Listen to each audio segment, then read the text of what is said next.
Hi everybody, it's Nathan again. Just had a little time tonight, so I thought I'd ink a little sketch I did earlier of a reptile guy, which I do quite a lot of. You've probably seen a few of these on the website or Tumblr or Facebook, Instagram, all over the place really.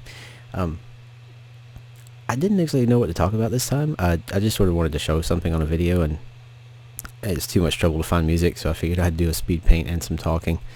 I know it's pretty boring, hear me yammer on, but I did have something happen while I was doing this I thought I might want to share with everybody.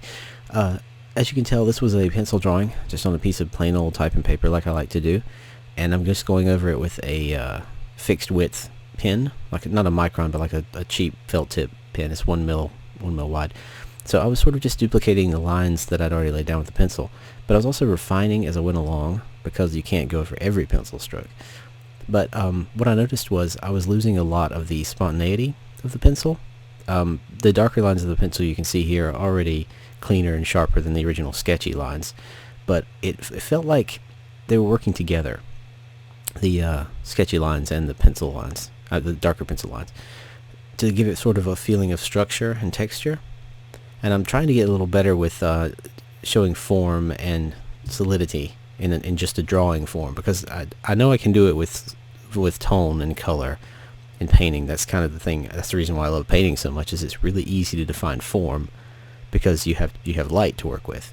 Whereas when you're just using lines, in this case, it's a lot harder to get across the idea that something's heavy or it's thicker, or because it's just like scratches on something. It doesn't really define the edges of it as much, or define the shape of it, the heft of it visually. Especially when it's fixed line like this, or more or less with a pencil. You can get some variation out of a pencil, but especially if you draw the way I did this one, which is a hold it in the upright grip, sort of the opposite of the drawing grip, and you have a lot less control, but you get a lot more cool lines out of it. So my plan was to go back in with a brush pen and do some darker shadows in here. That might have been a mistake. I'll let you judge for yourself. There's an image at the end of the video with a fully completed drawing, but I did like the way the ink lines came out. I just wanted to add a little weight to it with the brush pen, and I just think I may have overdone it, really. It's just a matter of pulling back a little bit and trying to let the lines define everything.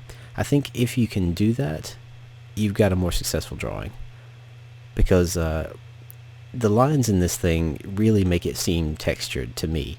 Visually it feels a lot, not realistic, but a lot more tactile, like it exists, and of course, done properly, some delicate use of shading and blocked in shadows would be good for that. It really adds some depth. Like along the mouth here, this piece, not too bad. You get a little definition. You can tell there's a split there. It's much easier to define. What problem comes in is when you actually don't know the relations of the parts to each other, and you're trying to think of a light source, and then it turns in from drawing to painting, really. Even if you're just using black and white and you're using ink, there's a point when you can cross over into painting if you realize you're filling in a lot more spot blacks than you intended. And I just think that happened this time. No big deal. I mean, drawing's just a drawing anyway, but I think it would have been a little more representative of what I wanted to do, and therefore, to me, more successful if I had laid off a little bit. But, I'm just trying to work on my pen and ink technique also. It's not something I've done a lot of lately because, like I said, I've been working on painting mostly, because it's more immediate, the results you get. I'm still happy with the drawing.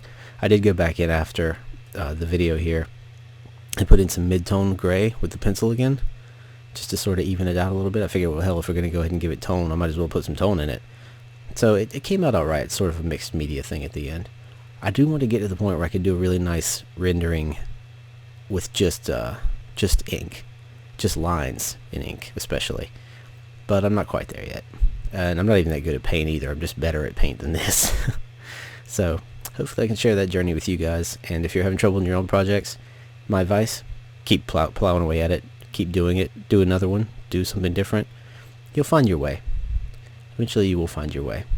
And if you want to watch me stumble through finding my way, just stay tuned to the YouTube channel and check out the website, Tumblr, Instagram, Facebook, all those places.